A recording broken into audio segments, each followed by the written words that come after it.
সংগ্রামী নানপ্রিয় সাথী বন্ধুগণ, আপনারা জানেন বিগত ফ্যাসিস্ট সরকারের আমলে সব থেকে বড় বৈষম্যের শিকার যে শিক্ষা প্রতিষ্ঠানগুলো কালো নীতিমালার বেড়াজালে আটকে রেখেছে, শিক্ষা প্রতিষ্ঠানগুলোকে আজ পর্যন্ত এমপিও দেওয়া হয়নি।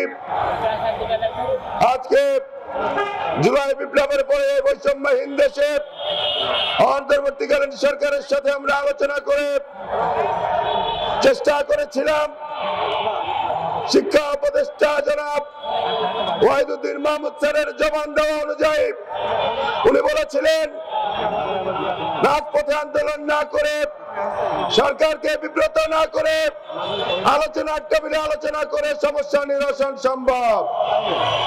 আমরা তার কথা অনুযায়ী আমরা শিক্ষা উপদেষ্টার সাথে একবার নয়, দুইবার নয়, একাধিকবার আমরা আলোচনা করেছি। আলোচনা করে তাদের আশ্বস্ত পেতে পেতে দীর্ঘ 6 মাস অতিবাহিত হয়েছে, এখন পর্যন্ত আমাদের কোনো কার্যকর পদক্ষেপ নিতে দেখিনি। সংগ্রামী সাথী বন্ধুগণ, এই জন্য আমরা বিগত 9 সেপ্টেম্বর প্রধান উপদেষ্টা এবং শিক্ষা উপদেষ্টা বরাবর আমাদের দাবি দাবা নিয়ে স্মারকলিপি প্রেরণ করেছিলাম। এই স্মারকলিপির প্রেক্ষিতে প্রধান উপদেষ্টার দপ্তর থেকে শিক্ষা উপদেষ্টা বরাবর একটি চিঠি ইস্যু হয়েছে, কিন্তু অত্যন্ত দুঃখের বিষয় আমাদের যে ওয়াহিদুদ্দিন স্যার যিনি আলোচনার মাধ্যমে সমাধানের কথা বলেছিলেন, উনি প্রধান উপদেষ্টার চিঠি পাওয়ার পরেও আমাদের বিষয়টাকে কর্ণপাত করেননি। সংগ্রামী সাথী বন্ধুগণ, আমরা এরপরেও আলোচনার চেষ্টা করেছি, আমরা আমাদেরকে আশ্বস্ত করা হয়, কিন্তু কোন ফলাফল আমরা দেখতে পাই না। সংগ্রামী সাথী বন্ধুগণ, এরপরে সর্বশেষ আমরা গত ফেব্রুয়ারির 10 তারিখে সারা বাংলাদেশে আবারও জেলা প্রশাসক এবং বিভাগীয় কমিশনারের মাধ্যমে প্রধান উপদেষ্টা এবং শিক্ষা উপদেষ্টা বরাবর আমাদের স্মারকলিপি পুনরায় জমা দেই।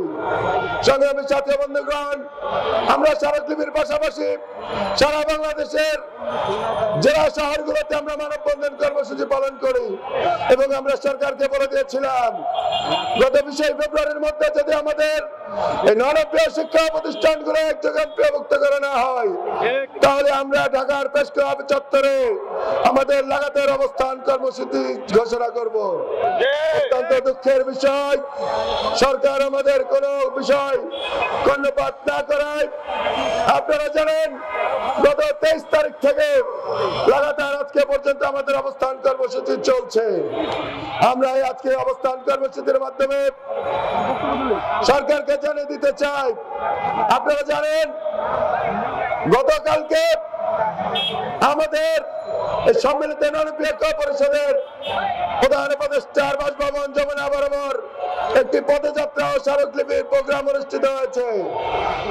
উক্ত পদযাত্রা থেকে আমাদের এই ননপ্রিয় সম্মিলিত ঐক্য জোটের প্রধান 8 জন নেতাকে প্রধান উপদেষ্টার বাসভবনে নিয়ে যাওয়া হয় এবং তাদের হাত থেকে স্মারকলিপি গ্রহণ করা হয়। উক্ত স্মারকলিপি গ্রহণ করার পর প্রধান উপদেষ্টার কার্যালয় থেকে আমাদেরকে জানিয়েছেন গতকালকে এবং আজকের মধ্যে শিক্ষা উপদেষ্টা বরাবর একটি চিঠি ইস্যু করা হবে, যেটাতে শিক্ষা উপদেষ্টাকে বলা হবে অবিলম্বে আমাদের এই শিক্ষা প্রতিষ্ঠানগুলো এমপিওভুক্ত করার জন্য কার্যকরী ব্যবহার গ্রহণ করতে। সংগ্রামী সাথী বন্ধুগণ, আমরা বর্তমান অন্তর্বর্তীকালীন সরকারের প্রধান উপদেষ্টা এবং শিক্ষা উপদেষ্টাকে বলে দিতে চাই, রমজান মাস শুরু হয়ে গেছে। আমরা চাই আমাদের সন্তানদের সাথে নিয়ে, আমাদের বৃদ্ধ পিতামাতাকে সাথে নিয়ে, আমাদের ছাত্র ছাত্রীদেরকে সাথে নিয়ে আমাদের প্রতিষ্ঠানের থেকে আমরা আমাদের রমজান পালন করি। সুতরাং অবিলম্বে অতি শীঘ্রই আপনারা আমাদের প্রতিষ্ঠানগুলোকে এমপিওভুক্ত ঘোষণা করুন, অন্যথায় আজকে আমাদের অবস্থান কর্মসূচির 9ম দিন পালিত হচ্ছে। আমরা অবিলম্বে যদি ঘোষণা না করা হয়, আমরা আমাদের অবস্থান কর্মসূচির পরবর্তী কর্মসূচি কঠোর থেকে কঠোরতম আন্দোলন ঘোষণা করতে বাধ্য হব। প্রয়োজনে রাজপথে রমজান মাসে রোজা শেষ করে এই রাজপথে আমরা ঈদ উদযাপন করব। এরপরে যদি আপনাদের পক্ষ থেকে কোনো সুনির্দিষ্ট ঘোষণা না দেওয়া হয়, প্রয়োজনে এই বিনা বেতনে শিক্ষকতা করার থেকে আপনার সরকারকে আমাদের লাশটা উপহার দিয়ে বাংলাদেশের সকল জনগণকে টেকনাফ থেকে তেতুলিয়া, রূপসা থেকে পাথুরিয়া এবং আন্তর্জাতিক বিশ্বকে জানিয়ে দিব, বাংলাদেশ এমন একটা দেশ যে দেশের চাকরি আছে কিন্তু বেতন নাই, যে দেশের শিক্ষাকে যত মেরুদণ্ড বলা হয় সেই দেশের শিক্ষকদের বিনা বেতনে পাঠদান দিতে হয়। সুতরাং অবিলম্বে আমাদের এই উদাত্ত আহ্বান, অবিলম্বে শিক্ষা প্রতিষ্ঠানগুলো এমপিওভুক্ত করে আমাদের শিক্ষকদেরকে বাড়ি ফিরে যাওয়ার উদাত্ত আহ্বান রেখে মহোদয়দেরকে আমার ব্যক্তিগত পক্ষ থেকে সালাম, শুভেচ্ছা, অভিনন্দন জানিয়ে আমার সংক্ষিপ্ত আলোচনা এখানে শুরু করছি। সংগ্রামী নন এমপিও শিক্ষক ভাইয়েরা, আমি আমাদের প্রধান উপদেষ্টাকে উদ্দেশ্য করে বলে দিতে চাই, আমরা যে প্রতিষ্ঠানগুলা পরিচালনা করি এই প্রতিষ্ঠানগুলা কোন সরকারি অনুদানে সৃষ্ট নয়। এই প্রতিষ্ঠানগুলা আমরা ব্যক্তিগত অর্থ সহায়তার মাধ্যমে জায়গা জমি দিয়ে আমরা এই প্রতিষ্ঠানগুলা গড়ে তুলেছি। এমনকি এই প্রতিষ্ঠানগুলো দীর্ঘ 20, 25, 26 বছর পর্যন্ত পাঠদান করে যাচ্ছে, কিন্তু দুঃখের বিষয় আজ পর্যন্ত সরকার আমাদের দিকে ফিরে তাকাচ্ছেন না। আমরা দায়িত্বহীন ভাষায় জানিয়ে দিতে চাই, আমাদের এই প্রতিষ্ঠানগুলো যদি ভালো রেজাল্ট দিতে না পারে, যদি আমাদের শিক্ষার্থীগুলা অন্যান্য প্রতিষ্ঠানগুলা থেকে যদি যোগ্যতা সম্পূর্ণ না হয়, তাহলে আপনারা আমাদের প্রতিষ্ঠানগুলোকে এমপিও দিন না। কিন্তু আমাদের প্রতিষ্ঠানগুলো যদি সরকারি এবং এমপিওভুক্ত প্রতিষ্ঠানগুলো থেকে অন্যতম যোগ্যতা সম্পূর্ণ হয়ে থাকে, তাহলে কেন আমাদেরকে এমপিও বঞ্চিত করছেন? আমরা দ্রুত সময়ের মধ্যে এই প্রতিষ্ঠানগুলোকে এমপিওভুক্তকরণের জোর দাবি জানাচ্ছি।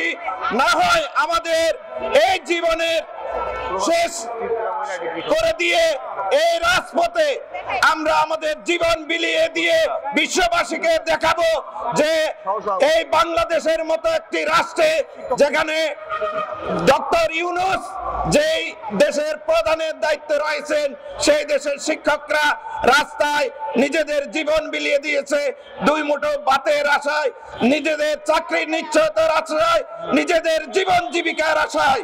সংগ্রামী সাথী বন্ধুগণ, আমাদের দেওয়ালে পিঠ থেকে গেছে, এখন আর আমরা পিছনে যাওয়ার কোনো পথ নেই। তাই আমাদেরকে আজকে এখান থেকেই দাবি আদায় করেই ঘরে ফিরে যেতে হবে। আমি সকল শিক্ষক বিন্দুকে আমাদের এই ন্যায্য দাবি এমপিওভুক্তিকরণ সম্পূর্ণ না হওয়া পর্যন্ত, আমরা যতক্ষণ পর্যন্ত এমপিওভুক্ত হতে না পারবো ততক্ষণ পর্যন্ত আমরা এখানে আছি এবং জীবনের শেষ পর্যন্ত আমরা এখান থেকে আমাদের দাবি আদায় করে তারপর যাব, না হয় নিজেদের জীবন বিলিয়ে দিব।